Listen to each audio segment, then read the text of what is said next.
자기와 반대되는 다른 사람의 행동과 말에 대해 연민의 마음으로 있는 그대로 바라봅니까? 몸짓이나 말은 그 행동을 이루는 의도에 따라 완전히 다른 의미를 가진다. 입으로 말하는 경우에도 의도가 매우 중요하다. 어떤 사람이 동료와 싸우고 그를 바보라고 부르면서 욕설을 퍼붓는다. 그는 성이 나서 말한다. 또 어떤 사람은 진흙탕에서 노는 아이들에게 다정스럽게 바라보고 부른다. 그는 사랑으로 말한다. 이 양자의 경우 똑같은 말을 했지만 그 마음은 정반대다. 이 같은 결과를 결정하는 것은 말하는 사람의 의도이다. 어떤 상황에서 실제로 일어나고 있는 것을 있는 그대로 바라보는 것이다. 나한테 유익하든 그렇지 않든 상대방의 말과 행동을 있는 그대로 바라보는 것이다. 그 방법은 상대방의 행동을 내가 좋아하느냐, 싫어하느냐를 떠나 판단이나 평가를 내리지 않으면서 관찰한 바를 명확하고 구체적으로 말하는 것이다. 의식은 단순히 경험의 자료를 받아들이고 인식은 자료를 분류하고 감각은 입력되는 사건을 감지한다. 이 세 단계는 단지 수동적으로 입력되는 정보를 소화한다. 그러나 마음의 의지작용은 수동적인 반응이 아니라 적극적으로 싫고 좋은 감정을 발생시킨다. 마음의 의지작용이 행동의 새로운 사건의 연결고리를 만들어낸다. 사건의 출발점은 마음의 의지작용이다. 고통의 참다운 원인, 진실한 원인, 진실한 의미의 바라봄은 마음의 의지적 작용이다. 평화의 마음은 우리 마음 안에서 폭력이 가라앉고 자연스럽게 본성인 연민으로 돌아간 상태를 말한다. 우리는 전혀 폭력적이지 않다고 생각하면서 말할 때에도 종종 본의 아니게 자기 자신이나 다른 사람에게 상처를 입히고 마음을 아프게 한다. 그래서 평화 대화의 출발점은 연민의 마음을 가진 대화이어야 한다. 평화 대화는 상대방의 말 속에 담겨진 근본적인 원의가 무엇인지를 사랑과 연민의 마음으로 바라보는 것이다. 여기에서 존중하고 공감하는 마음이 일어난다. 이런 평화 대화를 통해서 우리는 외부의 비판이나 평가를 들었을 때 습관적으로 보이는 반응, 곧 변명하며 물러나거나 아니면 반격하는 행동 양식을 바꿀 수 있다. 우리 자신이나 상대방, 그리고 우리의 의도와 우리가 맺고 있는 관계를 새로운 시각으로 보게 된다. 분석이나 비판보다는 우리가 무엇을 관찰하고 그에 대해서 어떻게 느끼며 무엇을 원하는가에 초점을 둘 때 우리가 가지고 있는 연민의 깊이를 인식하게 된다. 다른 사람뿐만 아니라 자신의 내면의 소리에도 귀 기울임으로써 존중과 배려, 그리고 공감하는 마음을 기르게 되어 진심으로 서로 주고받기를 원하는 마음이 생긴다.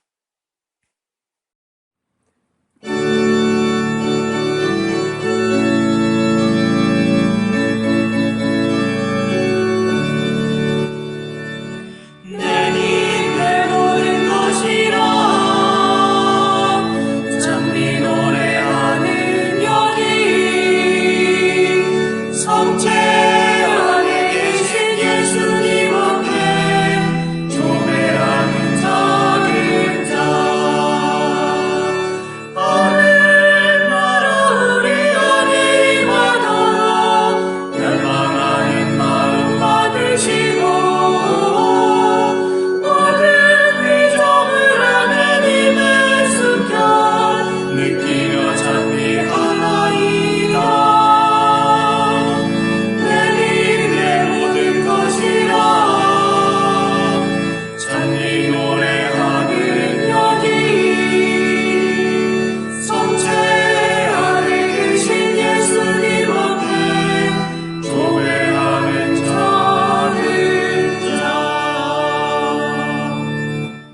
다른 사람들에 대해서 도덕주의적 판단을 한 적이 없습니까? 삶을 소외시키는 대화의 한 유형은 도덕주의적 판단이다. 이것은 자신의 가치관과 맞지 않는 다른 사람의 행동을 나쁘다거나 틀렸다고 하는 것이다. 이러한 판단은 다음과 같은 말로 나타난다. 너는 너무 이기적이어서 문제야. 그 애는 게을러. 그 사람들은 편파적이야. 그건 당치도 않아. 비난, 모욕, 비하, 비교, 분석, 꼬리표 붙이기 등이 모두 판단하는 말들이다. 이슬람교의 한 신비주의적 분파의 수도자 수피시인 루미는 옳은 일, 그른 일, 저 너머에 들판이 있네. 나는 당신을 거기서 만나리 라고 노래했다. 삶을 소외시키는 대화는 사람들과 그들의 행동을 이분법적으로 나누고 옳고 그름을 따지는 생각으로 가득 찬 판단의 세계에 우리를 가둔다. 이런 말을 쓸 때 우리는 누가 옳고 그른지, 정상이고 비정상인지, 책임감이 있고 없는지, 똑똑하고 무지한지를 따지면서 다른 사람과 그들의 행동을 판단하는 데 몰두하게 된다. 여기서 주의할 것은 가치 판단과 도덕주의적 판단을 혼동하지 않는 것이다. 우리 모두는 삶에서 각자가 소중히 여기는 것들에 대하여 가치 판단을 한다. 예를 들면 우리는 정직, 자유, 평화 같은 가치를 소중히 여긴다. 가치 판단은 우리가 살아가는데 무엇이 우리의 욕구를 충족하는데 가장 바람직한 방법이라고 믿는지를 보여준다. 우리의 가치 판단과 맞지 않는 행동과 그런 행동을 하는 사람들에 대하여 우리는 도덕주의적 판단을 내린다. 폭력은 나쁘다. 다른 사람을 죽이는 사람은 악한 인간이다. 를 예로 들 수 있다.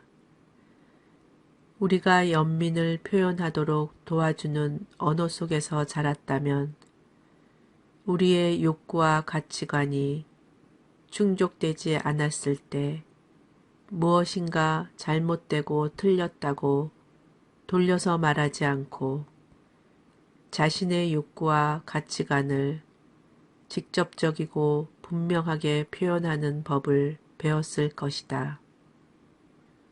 예를 들어 폭력은 나쁘다 라고 말하는 대신 나는 폭력으로 갈등을 해결하는 것이 두렵다. 왜냐하면 나는 다른 방식으로 사람들 사이의 갈등을 해결하는 것을 중요하게 여기기 때문이다 라고 표현할 수 있을 것이다. 폭력은 그것이 언어적이든 심리적이든 신체적이든 또는 가족 안에서 일어나든 종족이나 나라 사이에서 일어나든 그 뿌리에는 갈등의 원인을 상대방의 탓으로 돌리는 생각이 있다. 이것은 자신이나 다른 사람의 내면의 진실, 곧 자신이나 다른 사람이 무엇을 느끼고 두려워하고 동경하며 원하는가 하는 면에서 생각하지 못하기 때문이다.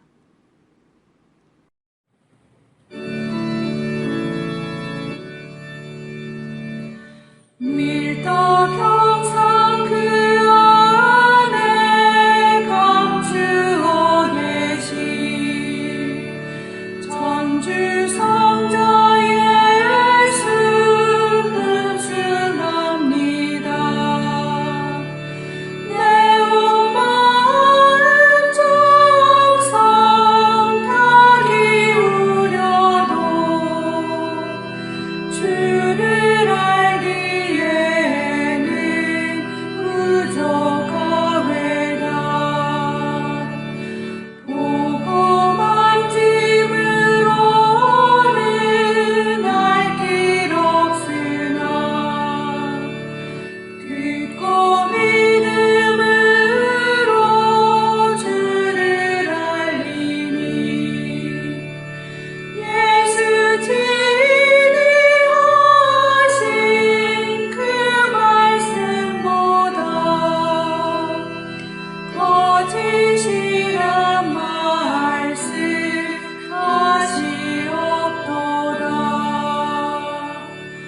3. 다른 사람과 비교한 적이 있습니까? 비교하는 것은 판단의 다른 한 형태이다. 자신을 불행하게 만드는 법을 쓴 댄 그린버그는 이 책에서 비교하는 것이 우리 삶에 얼마나 해로운 영향을 미치는지를 재미있게 보여주고 있다. 그는 독자들에게 만약 자신의 삶을 정말 불행하게 만들고 싶다면 자기 자신을 다른 사람과 비교하라고 말한다. 비교하는 데 익숙하지 않은 독자를 위해 연습 문제도 몇 가지 내준다. 첫 번째 연습 문제는 대중매체의 기준으로 이상적인 몸매를 가진 남자와 여자의 전신사진을 보여준다. 그리고 독자들에게 자신의 신체 치수를 재서 사진 속 모델의 치수와 비교해 보라고 한다. 그리고 그 차이에 대하여 생각해 보라고 말한다. 이렇게 하면 이 책이 약속한 대로 우리는 비참하게 느끼기 시작한다. 더 비참해질 여지가 없다고 생각하며 다음 연습 문제로 넘어가면 첫 번째 문제는 단지 준비 운동에 지나지 않았다는 것을 알게 된다. 신체의 아름다움은 비교적 피상적인 것이기 때문에 그린버그는 뭔가 더 중요한 것, 즉 성취면에서 우리 자신을 비교할 수 있는 기회를 준다. 그가 독자들이 자신과 비교할 수 있도록 전화번호부에서 무작위로 몇 사람을 뽑았다면서 가장 먼저 제시한 이름은 볼프강 아마데우스 모차르트였다. 그린버그는 모차르트가 구사할 수 있었던 여러 나라 말과 그가 10대에 이미 내놓은 위대한 작품을 열거한 후 독자들에게 지금까지 자신이 이룬 것과 모차르트가 12살 나이에 이루어 놓은 업적을 비교해 보라고 한다.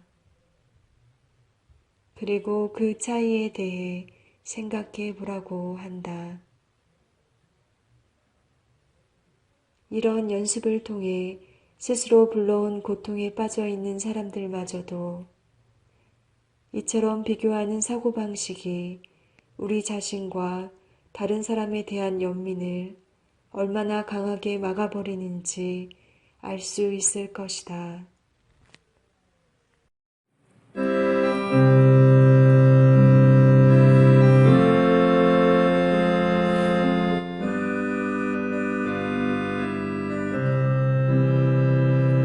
이 시간 주님께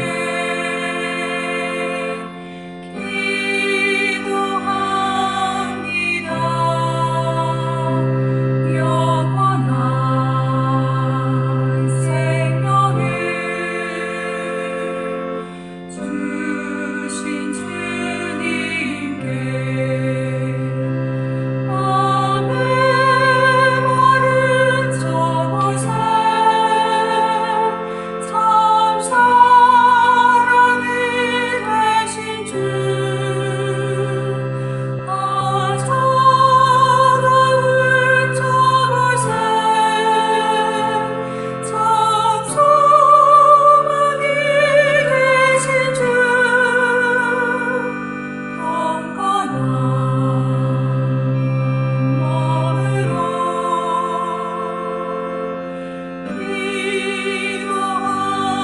기도합니다. 영원한 생명을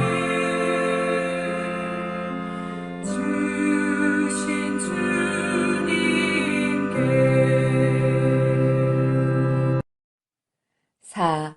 책임을 부정한 적은 없습니까? 삶을 소외시키는 대화 방법의 또 다른 형태는 책임을 부정하는 것이다.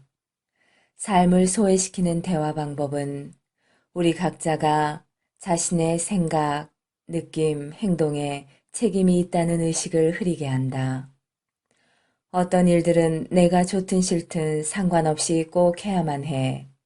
또는 너는 내가 죄책감을 느끼게 만들어 에서와 같이 우리가 흔히 사용하는 해야만 한다, 느끼게 만든다 같은 표현은 우리가 이런 말로 어떻게 자신의 행동에 대한 책임을 모호하게 하고 자신의 느낌과 생각에 대한 책임을 손쉽게 부정할 수 있는지 보여주는 사례들이다. 예를 들어 자신들의 행동에 대한 이유를 누가 물어보면 이들은 그렇게 할 수밖에 없었다고 대답한다. 다시 왜 그렇게 할 수밖에 없었느냐고 그 이유를 물어보면 이들은 상관의 명령, 부대의 방침, 법이 그랬다 하는 식으로 대답했다고 한다. 우리 행동의 원인을 다음과 같은 이유로 돌릴 때 우리는 자신의 행동에 대한 책임을 부정하는 것이다. 1. 막연하고 일반적인 이유. 다들 가니까 나도 대학에 간다. 2. 상황, 진단, 개인적 또는 심리적 내력. 나는 알코올 중독자라서 술을 마신다. 3. 다른 사람의 행동. 아이가 갓길로 뛰어들어서 아이를 때렸다. 4. 권위자의 지시. 상사가 시켜서 고객에게 거짓말을 했다. 5. 집단의 압력. 친구들이 모두 담배를 피워서 나도 피우기 시작했다. 6. 내규, 규칙, 규정. 학교 교칙에 따라서 나는 너에게 정학 처분을 내릴 수밖에 없어. 7. 성별, 사회적 지위, 연령에 따른 역할. 일하러 가기 싫다. 하지만 나는 처자식이 있는 가장이기 때문에 가야 한다. 8. 억제할 수 없는 충동. 초콜릿을 먹고 싶은 충동을 억제할 수 없었다.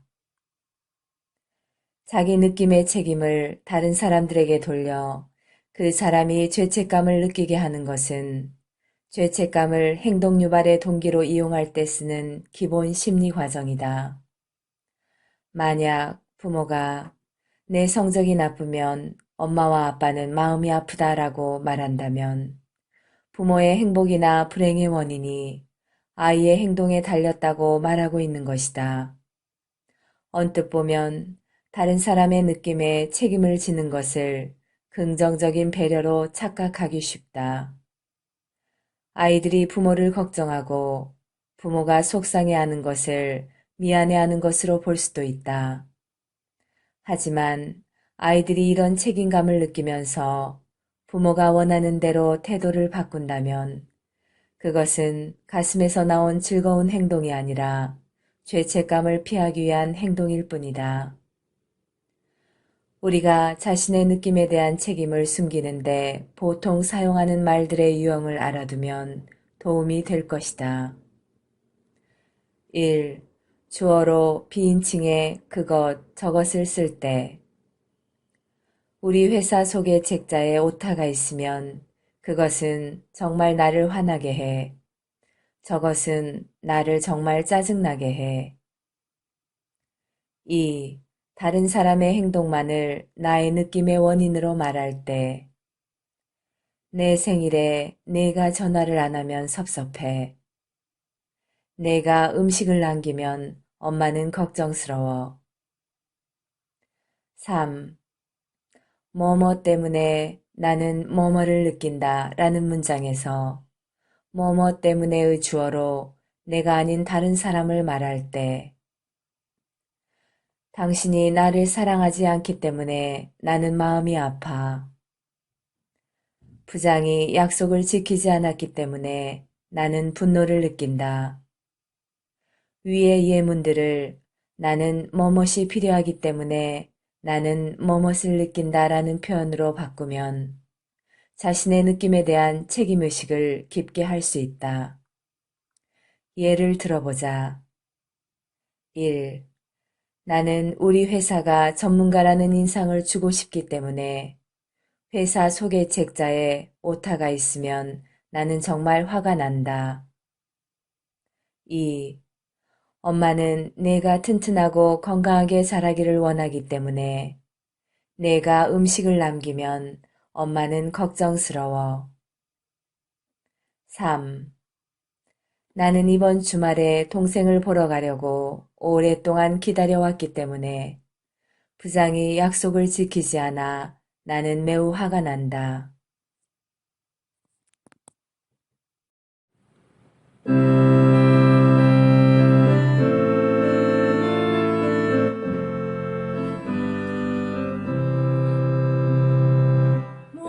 목마른 사슬시내 물을 찾아 헤매이듯이 내 영혼 주를 찾기에 애타하나이다.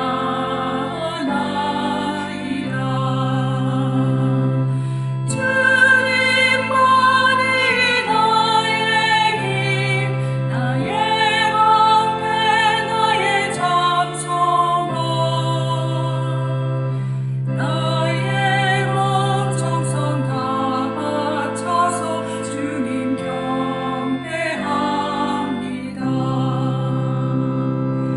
금보다 귀한 나의 주님 내게 만족 주신 주,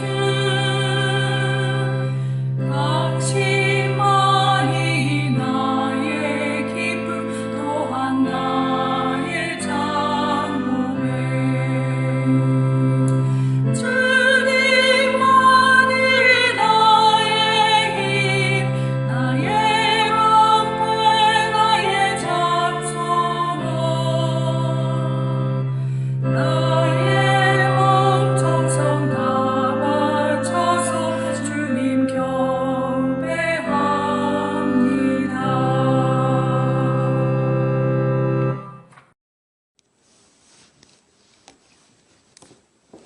5. 강요나 단정한 적이 없습니까? 자신이 원하는 것을 다른 사람에게 강요로 전하는 것도 연민을 막는 의사 표현 방법이다. 강요는 요구를 들어주지 않으면 벌이나 비난이 따를 것이라는 위협을 암시적으로든 분명하게든 내포하고 있다. 이것은 우리 사회에서 가장 빈번하게 나타나는 의사표현 형태인데 특히 힘 있는 지위에 있는 사람들이 많이 쓰는 방법이다. 어떤 행동은 상을 받을 만하고 또 어떤 행동은 벌을 받아 마땅하다는 개념에서 말하는 것도 삶을 소외시키는 대화의 한 형태이다. 이런 사고방식은 그런 행동을 했으니 처벌받아 마땅하다라는 문장에서처럼 마땅하다는 말로 표현된다. 그리고 어떤 식으로 행동하는 사람들을 나쁘다고 규정하면서 그들이 그 같은 행동을 뉘우치고 바꿀 수 있도록 처벌을 요구한다. 우리 대부분은 자신이 무엇을 느끼고 원하는가를 알아차리기보다는 꼬리표를 붙이고 비교하고 강요하고 판단하는 말을 배우면서 자랐다. 삶을 소외시키는 이런 대화 방법은 수백 년 동안 우리에게 영향을 끼쳐온 인간을 보는 어떤 특수한 관점에 뿌리를 두고 있다. 그것은 우리가 태어나면서부터 사악하고 부족하기 때문에 이러한 바람직하지 못한 본성을 통제하기 위해서는 교육이 필요하다는 견해이다. 그런데 그런 교육은 우리로 하여금 우리가 경험하는 자연스러운 느낌이나 욕구, 그 자체가 무엇인가 잘못된 것이 아닌가 하는 의구심을 품게 한다. 그래서 우리는 아주 어려서부터 우리 안의 생동감인 느낌과 욕구를 차단하도록 배운다. 삶을 소외시키는 대화 방법은 위계적이고 지배적인 사회 구조에서 시작되었고, 동시에 그러한 사회 구조를 계속해서 유지하는 역할을 하고 있다. 틀렸다거나 해야만 한다 또는 안 하면 안 된다와 같은 말들은 이러한 목적에 아주 적합한 언어이다. 나쁘거나 잘못됐음을 암시하는 도덕주의적 판단으로 생각하도록 훈련을 받을수록 사람들은 무엇이 옳고 그르고 좋고 나쁜가 하는 판단의 기준을 외부의 다른 권위자에게서 구하게 된다. 자신의 내면에서 느끼는 진실보다 남이 나를 어떻게 평가하는가가 더 중요해진다. 그러나 인간으로서 스스로의 느낌과 욕구를 분명히 인식할 때 우리는 더 이상 온순한 하인이나 착한 노예가 되지 않는다.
여섯, 있는 그대로 평가했습니까? 크리슈나무르티는 평가가 들어가지 않은 있는 그대로 바라보는 것은 인간 지성의 최고 형태라고 말한다. 평가와 있는 그대로 보는 것을 분리하는 것이 중요하다. 우리 삶에 영향을 미치는 것을 보고 듣고 접촉할 때 그것들을 평가와 섞지 않으면서 명확하게 있는 그대로 바라보는 것이 필요하다. 다른 사람에게 자신을 분명하고 솔직하게 표현하려 할 때 있는 그대로 바라보는 것은 아주 중요한 요소이다. 우리가 있는 그대로 바라보는 것과 평가를 섞어서 표현하면 듣는 사람이 내가 뜻한 대로 내 말을 이해할 가능성이 줄어든다. 오히려 우리의 말을 비판으로 받아들이는 경향이 있어서 저항감을 가질 수 있다. 완전히 객관적이 되어 전혀 평가를 하지 말라는 것은 아니다. 다만 있는 그대로 바라보는 것과 평가를 분리하라는 것이다. 평화대화는 대상을 고정시키거나 일반화하는 정적인 언어가 아니라 동적인 언어이다. 그러므로 평가는 특정 시간과 맥락에 따른 있는 그대로 바라보는 것을 바탕으로 이루어져야 한다. 의미론 학자인 웬델 존스는 우리가 항상 변화하는 현실을 정적인 언어를 사용해서 표현하려 하기 때문에 많은 문제가 생긴다며 다음과 같이 지적했다. 우리 언어는 먼 옛날에 무지한 사람들이 만든 불완전한 도구이다. 그때 언어는 모든 것에 영혼이 있다고 믿는 정령 신앙에서 나왔다. 이런 언어는 모든 것을 고정된 것으로 생각해 안정성과 항상성, 그리고 일반적 분류에 따른 유사성의 측면에서 사물을 본다.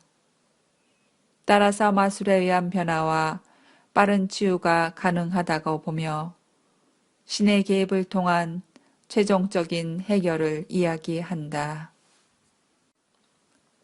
그러나 이런 언어로 표현하고자 하는 지금 우리의 세계는 계속 움직여 변화하고 다양한 차원과 기능, 그리고 관계가 항상 상호작용을 하면서 성장 발전하는 세계이다. 그리고 또 다방면의 지식을 축적하여 대응해 가야 하는 복잡한 것이다.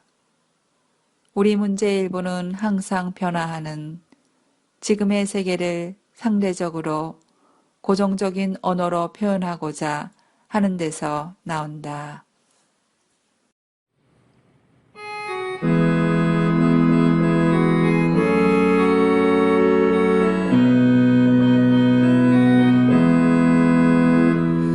날마다 숨 쉬는 순간마다 내 앞에 어려운 일 보내 주님 앞에 이 몸을 맡길 때 슬픔 없네 두려움 없네 주님의 그 자비로운 손길 항상 좋은 것 주시도다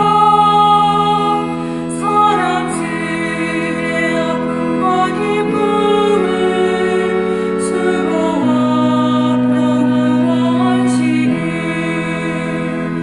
날마다 주님 내 곁에 서셔 자비로 날 감싸주시네 주님 앞에 이 몸을 맡길 때 힘주시네 위로함 주네 어린 나를 품에 안으시사 항상 평안함 주시도다 내가 살아 숨을 쉬는 동안 살피신다 약속하셨네 인생의 어려운 순간마다 주의 약속 생각해보네 내 맘속에 믿음 잃지 않고 말씀 속에 위로를 얻네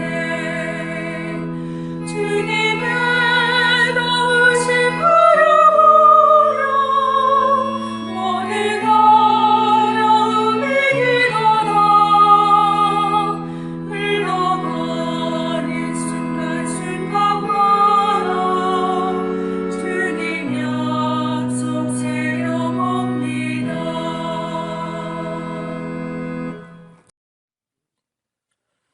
듣기 힘든 말을 들었을 때 어떻게 행동합니까?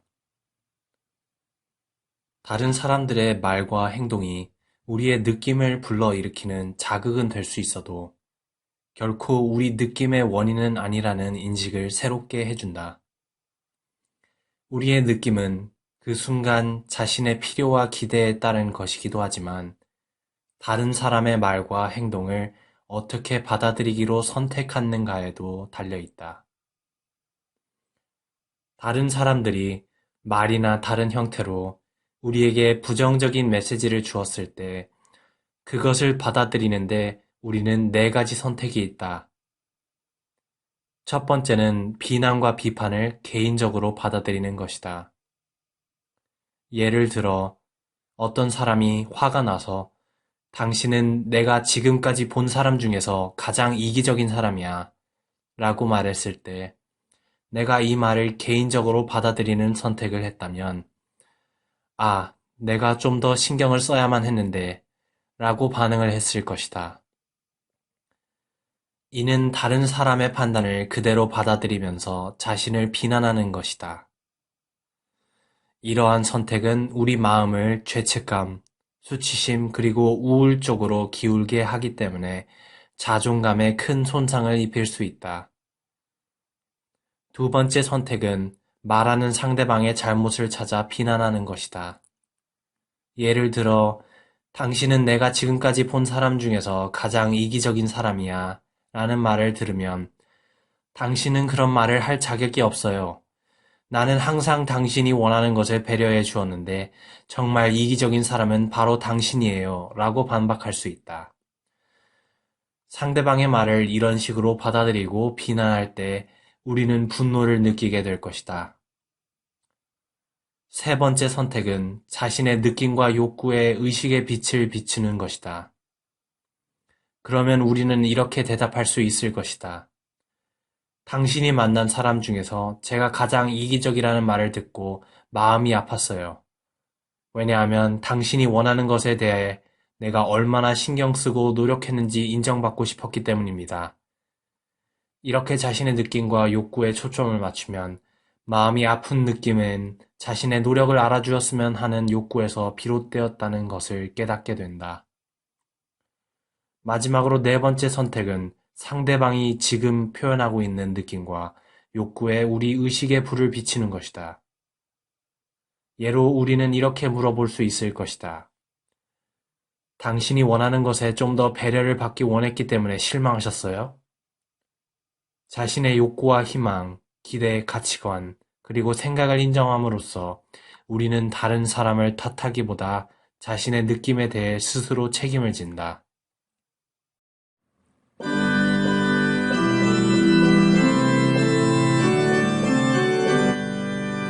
주는 자애로우시고 인자하시다. 야훼를 찬양하라 내 영혼아. 그의 이름을 찬양하라. 주는 자애로우시고 인자하시다. 내 영혼아 여호와의 찬양하여라. 온 가득에 하나도 잊지 말라. 주는 자애로우시고 인자하시다. 부탁이나 권고할 때 어떠한 마음으로 합니까? 긍정성과 명확성.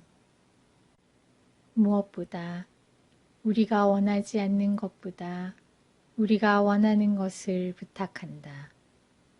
하지 마를 어떻게 할 수 있나요? 이것은 루스 베버마이어가 어린이를 위해 쓴 노랫말의 일부이다. 하지 말라는 소리를 들으면 더 하고 싶어요. 이 노랫말들은 부탁을 부정으로 표현했을 때 나타나는 두 가지 문제점을 보여준다. 즉, 실제로 무엇을 부탁하는 건지 분명하지 않으며 더 나아가 저항감을 불러올 수 있다는 점이다. 긍정적인 언어를 사용하는 것 외에도 부탁을 할 때에는 막연하고 추상적인 모호한 표현을 피하고 실행할 수 있는 구체적인 행동을 표현하는 것이 중요하다. 강요. 듣는 사람이 자기가 그 부탁을 들어주지 않으면 비난이나 벌을 받을 것이라고 믿게 되면 그 부탁은 강요로 받아들여지는 것이다. 강요를 받고 있다고 생각하면 그들에겐 두 가지 선택밖에 보이지 않는다. 복종 아니면 반항이다. 어느 경우든 부탁을 한 사람은 강압적으로 여겨지고 듣는 사람은 즐거운 마음으로 그 부탁에 응하기 어려워진다. 우리가 과거에 우리 부탁을 들어주지 않는 사람을 비난하고 벌주고 죄책감을 심어주었을수록 그 사람이 지금 우리의 부탁을 강요로 들을 가능성이 높다. 다른 사람들이 그렇게 했는데 우리가 그 대가를 치르는 때도 있다. 왜냐하면 우리 주위에 있는 사람들이 이전에 다른 사람의 부탁을 들어주지 않았을 때 얼마나 책망을 듣고 벌을 받고 죄책감을 가지게 됐느냐에 따라 그 후로 다른 사람들과의 관계에서도 그 전의 기억대로 부탁을 강요로 듣게 될 가능성은 그만큼 커지기 때문이다. 우리의 부탁이 안 받아들여질 때 그것을 거절로 보는 생각은 자기 충족적 예언이 된다. 왜냐하면 주위 사람들은 우리의 부탁을 더욱 강요로 듣게 되고 점점 우리 곁에 있는 것을 싫어하게 되기 때문이다. 상대방이 즐거운 마음으로 할 수 있을 때에만 우리의 부탁을 들어달라는 의사표시를 상대에게 분명히 하면 우리가 강요가 아닌 부탁을 하고 있다는 사실을 상대방이 믿는데 도움이 될 수 있다. 그러나 진심으로 부탁하고 있다는 사실을 알리는 가장 확실한 방법은 상대방이 우리의 부탁에 응하지 않았을 때 그 사람의 말에 공감해 주는 것이다. 다른 사람이 우리의 부탁을 들어주지 않았을 때 우리가 나타내는 반응에 따라 우리의 말이 강요가 아니라 부탁이었다는 사실이 드러난다. 상대가 우리의 부탁을 들어줄 수 없는 이유에 대해 공감의 이해를 보여줄 준비가 되어 있다면 우리는 강요가 아니라 부탁을 한 것일 것이다. 우리가 강요가 아니라 부탁을 하기로 선택했다는 것은 상대가 그 부탁에 아니요라고 했을 때 바로 포기한다는 뜻이 아니다. 그것은 상대방이 예라고 대답하지 않는 이유를 충분히 공감으로 이해할 때까지는 상대방을 설득하지 않는다는 것을 의미한다. 목적을 분명하게 인식. 진정한 부탁을 하기 위해서는 우리가 부탁하는 목적이 무엇인지를 분명하게 인식하는 것이 필요하다. 그 목적이 단지 상대방과 그들의 행동을 변화시키거나 자신이 하고 싶은 대로 하려는 것이라면 적절한 방법이 아니다. 상대가 스스로 원해서 변화하고 연민으로 반응하도록 해야 한다. 목적은 솔직함과 공감을 바탕으로 인간관계를 맺는 것이다. 우리의 가장 중요한 목적이 질적인 유대관계를 맺고 모든 사람의 욕구가 충족되는 것임을 다른 사람들이 믿게 되면 사람들은 우리의 부탁이 진정한 부탁이고 부탁을 위장한 강요가 아님을 믿을 수 있게 될 것이다. 이러한 목적의식을 유지하는 것이 쉬운 일은 아니다. 특히 부모나 교사, 관리자 등과 같이 다른 사람들에게 영향을 미쳐서 행동의 변화를 가져와야 하는 사람들에게는 더 어렵다. 우리가 아무리 목적을 인식하면서 주의 깊게 부탁했다 하더라도 어떤 사람은 그것을 여전히 강요로 받아들일 수 있다. 특히 우리가 권력을 가진 위치에 있고 또 상대방이 과거에 억압적이고 권위적인 사람을 경험했다면 더욱 그렇다.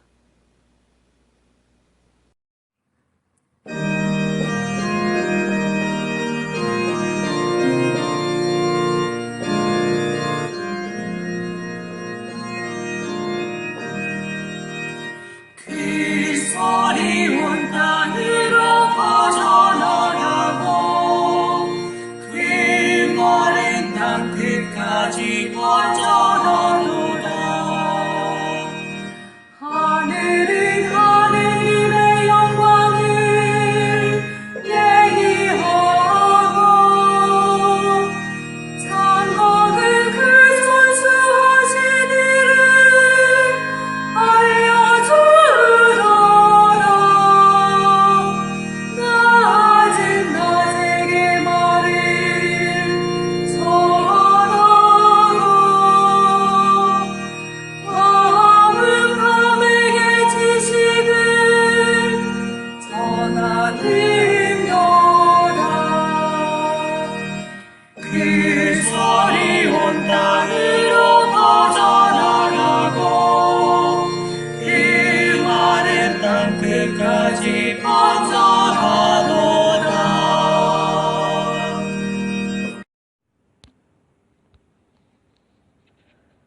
9. 자신을 자유롭게 하고 다른 사람을 돕고 있습니까? 1. 낡은 규범에서 자신을 해방시키기. 우리 모두는 좋은 의도를 가진 부모, 교사, 성직자, 그 밖의 다른 사람들로부터 우리를 인간적으로 제약하는 것들을 배워왔다.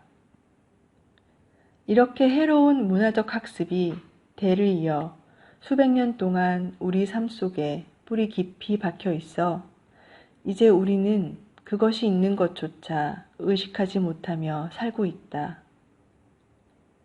해로운 문화적 조건에서 오는 고통도 완전히 우리 삶의 일부가 돼버렸기 때문에 우리는 그 존재조차도 깨닫지 못하게 되었다. 그래서 이런 파괴적인 대물림을 알아차리고 그것들을 가치 있고 삶에 도움이 되는 생각과 행동으로 전환하는 데에는 많은 에너지와 자각이 필요하다. 그렇게 하기 위해서는 욕구에 대한 이해와 자신의 내면과 연결할 수 있는 능력이 필요하다. 그런데 우리 문화에서 살고 있는 사람들이 이 두 가지 능력을 갖는다는 것은 매우 어려운 일이다. 왜냐하면 우리는 자신의 욕구를 이해하고 읽어내는 능력을 기르는 교육을 받지 못했을 뿐만 아니라 오히려 이런 의식을 적극적으로 막아버리는 문화적 훈련을 받았기 때문이다. 우리는 전제적 지배체제 속에서 군주와 힘있는 소수가 다수의 사람들을 다스리는데 편리하게 만들어진 언어를 물려받았다. 일반 대중들은 자신들의 욕구를 인식하는 일을 억제당하고 대신 권위에 온순하게 순종하는 사람이 되도록 교육받았다. 우리 사회는 일반적으로 욕구를 부정적으로 보는 경향이 있어서 욕구를 표현하는 사람을 의존적이고 미숙한 사람이라고 꼬리표를 붙이기도 한다.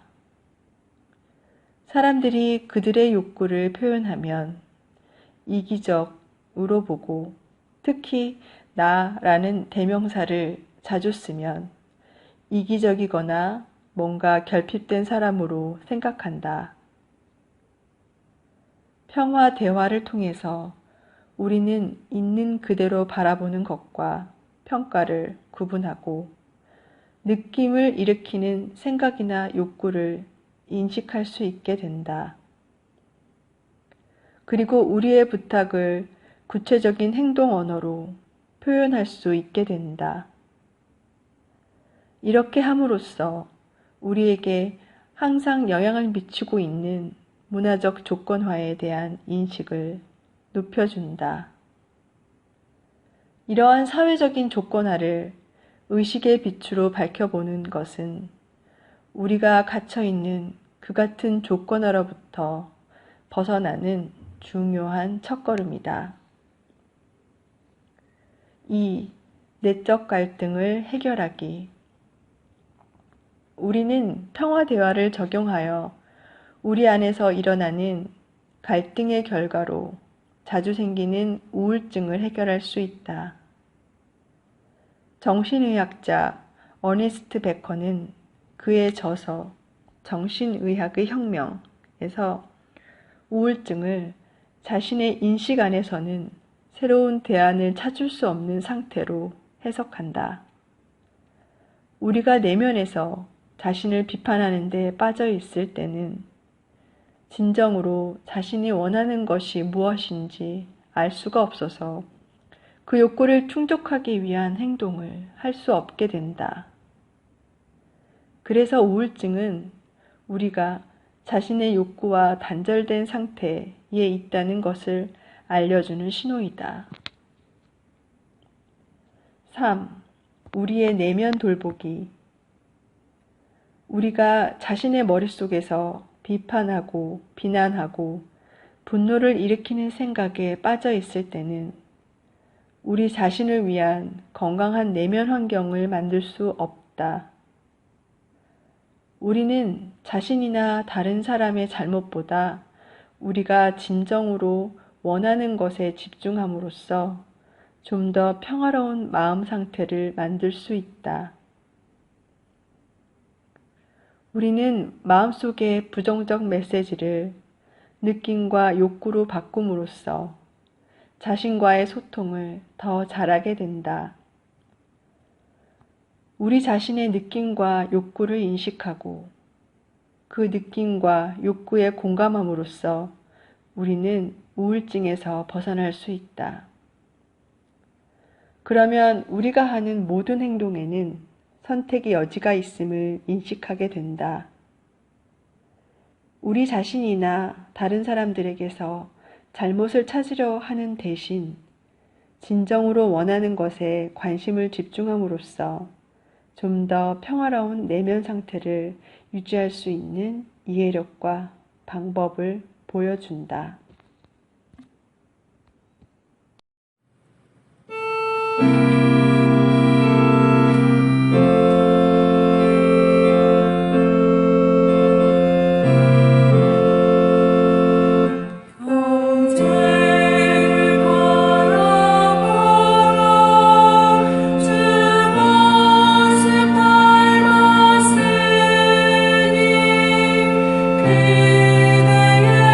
그대에게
자주 표현합니까? 감사를 잘 이해하고 자주 하는 전문가가 될수록 분노와 우울, 절망에 덜 빠지게 된다. 감사는 소유하고 지배하기를 원하는 굳은 껍데기를 서서히 녹이는 특효약이 되어 우리를 관대한 존재로 바꾸어준다. 감사하는 마음은 우리를 고결하고 도량이 넓은 영혼으로 자라게 해주는 진정한 영적 연금술이다. 1. 감사하는 말 뒤에 있는 의도. 보고서를 참 잘 쓰셨습니다. 정말 세심한 분이시군요. 어제 저녁에 저를 집까지 태워다 주신 것을 보니 참 친절한 분이세요. 이러한 말은 삶을 소외시키는 대화에서 전형적으로 쓰이는 감사 표현이다. 하지만 이런 식으로 고마움을 표현하는 것은 말하는 사람이 자신 안에서 일어나는 것은 나타내지 않으면서 스스로 다른 사람들 판단하는 자리에 앉는 것이다. 판단은 부정적이든 긍정적이든 둘 다 삶을 소외시키는 대화가 되기 쉽다. 사람들이 칭찬과 감사 표현 뒤에 숨은 의도가 자기들한테서 무언가를 얻어내려는 것임을 알게 되는 순간부터 진정한 감사가 갖고 있는 아름다움이 손상된다는 사실이다. 그뿐만 아니라 우리가 긍정적인 피드백으로 다른 사람에게 영향을 미치려고 할 때 상대가 우리의 메시지를 어떻게 받아들일지도 분명하지 않다. 우리가 다른 사람에게 고마워하는 의도는 오로지 그들 덕분에 충만해진 삶을 함께 기뻐하고 순수한 마음으로 서로 기쁨을 나누기 위함이다. 2. 감사 표현의 3가지 요소. 감사를 표현할 때는 다음 3가지 요소를 명확히 한다. 1. 우리의 행복에 기여한 그 사람의 행동. 2. 그 행동으로 충족된 나의 욕구. 3. 그 욕구들이 충족되어 생기는 즐거운 느낌. 이들 요소를 표현하는 순서는 다를 수 있다.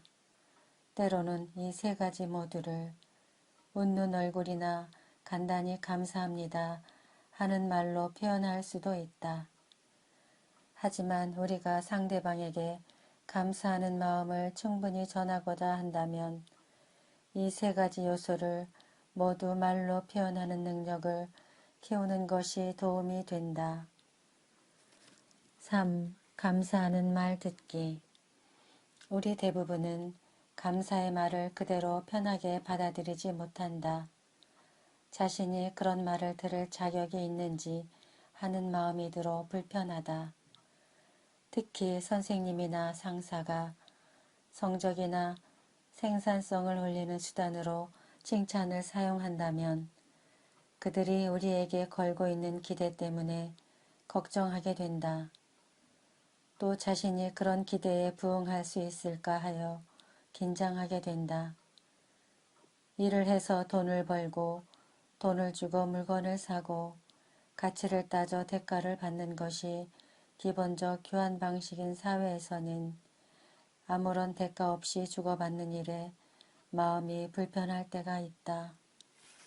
감사하는 말을 들을 때도 다른 말을 들을 때와 같이 공감의 자세로 듣는 것이 좋다. 곧 다른 사람의 행복에 기여한 자신의 행동, 그 행동으로 생긴 그 사람의 느낌과 충족된 욕구를 듣는다. 그래서 거짓 겸손이나 우월감 없이 진심으로 받아들일 수 있어서 감사를 표현하는 사람과 함께 즐거움을 나눌 수 있고 우리 모두가 서로 삶의 질을 높일 수 있다는 사실을 즐거운 마음으로 받아들이는 것이다.